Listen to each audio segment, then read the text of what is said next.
Trump just deep-fried the Taliban with this glorious Thanksgiving Day B-52 bombing. President Donald Trump has given us all patriotic Americans a very happy and thankful Thanksgiving week. U.S. and Afghan forces have launched a series of attacks this week on narcotics laboratories in southern Afghanistan. What may very well be marking the start of what could become a very long and expanded air war in the area under President Trump. The initial strikes began Sunday and lasted most of the week. This is said to have represented the first significant use of new legal authorities granted by the Trump administration in August that enable the Pentagon to target Taliban revenue streams, said Army General John W. Nicholson, Jr., the top U.S. commander in Afghanistan. Previously, the U.S. military conducted strikes only when facing an imminent threat or working directly with the Afghans. But sadly, this method, which was made in order to reduce collateral damage, didn't work because the Muslim terrorists know very well how to exploit the weaknesses the U.S. makes for itself by bowing down to pressure from the politically correct crowd in the U.S. and abroad. Luckily for us, President Trump knows this and is ready to do what's right, not just what's politically correct for our enemies who aren't governed by any doctrine from the Geneva Convention. Stars and Stripes reports. Strikes on Taliban opium facilities. First major use of new bombing authorities in Afghanistan. U.S. and Afghan warplanes bombed 10 Taliban-controlled opium production facilities in Helmand Province Sunday in the first major use of new White House-approved authorities to target the insurgents' revenue stream, the top U.S. general in Afghanistan said Monday. American B-52 bombers and stealth F-22 Raptor fighter jets struck 8 drug labs where the Taliban was producing narcotics, including heroin, from the vast poppy fields that it controls in the region, said Army General John Nicholson. The Afghan Air Force struck 2 other facilities with their American-provided A-29 Super Tucano attack planes, and Afghan commandos conducted a raid on a prison in a mission tied to the operation dubbed Jagged Knife. Nicholson said the operation would continue to target much of the Taliban's 400 to 500 other heroin-producing facilities throughout the coming weeks. This is going to be steady pressure that is going to stay up, he told reporters at the Pentagon from his headquarters in Kabul. We're not going to let up.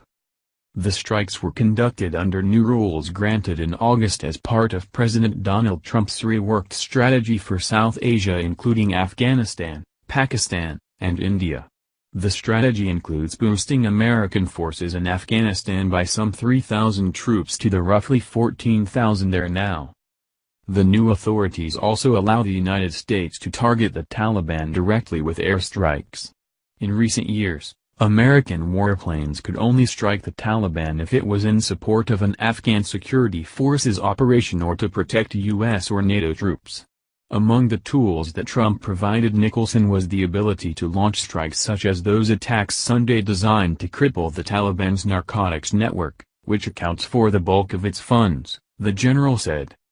The Taliban is believed to take in about $200 million yearly from poppy cultivation and opium production, Nicholson said.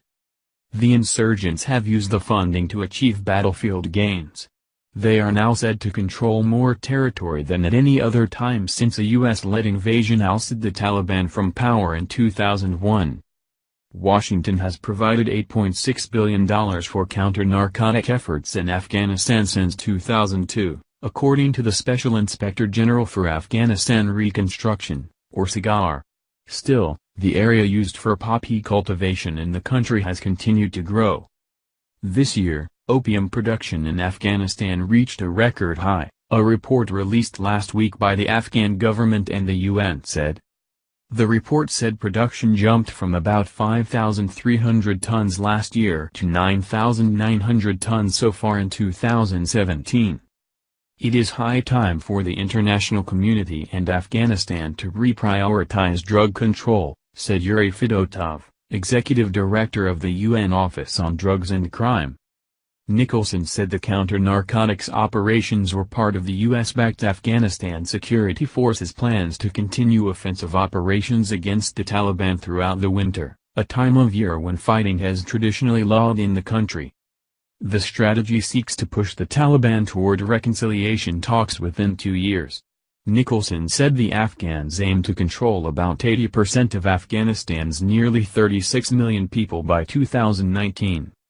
As of August, the government controlled or influenced only 56.8% of the country's 407 districts, a 1% decline during the past 6 months and a more than 6% decline from the same period last year, according to the most recent SIGAR report. The Taliban controlled or influenced 13% of the population, a 2% increase in its territory from the previous 6 months, the same report found. The rest of the nation is contested. Nicholson pushed back Monday on concerns about the Taliban's gaining influence. The areas where the insurgents gained control were in rural regions, he said, adding the advances occurred before Trump granted the new war authorities in August. "We didn't see the enemy attempt to take cities like they did," Nicholson said. "They did go after some district centers, but when they did they undertook heavy casualties. These new authorities give me the ability to go after the enemy in ways that I really couldn't before, and it's freed us up now to use air power the most effective way going forward." The attacks Sunday included the first use of the advanced F-22 fighters for strikes in Afghanistan. While the B-52s dropped 502,000-pound bombs to obliterate opium facilities, the F-22s were used to fire smaller, more precise munitions. "We used an F-22 Raptor aircraft that can carry 250-pound bombs and hit direct targets," Nicholson said. The twin-engine, stealth aircraft had been engaged in anti-Islamic State missions in the Middle East. But the plane had not been used operationally in Afghanistan until now. With the United States dropping fewer munitions on ISIS in Iraq and Syria last month than it had since November 2014 and operations against the terrorist group in those countries winding down, Nicholson said he has more resources available to fight in Afghanistan. "We're beginning to see the effects of a shift of resources, which will increase over the course of the winter going into the spring," he said, adding the United States expected to continue to expand its bombing campaign in Afghanistan next year. "We've dropped more munitions this year, in Afghanistan, than in any year since 2012, Nicholson said. "These new authorities give me the ability to go after the enemy in ways that I couldn't before. This is how you treat your enemies."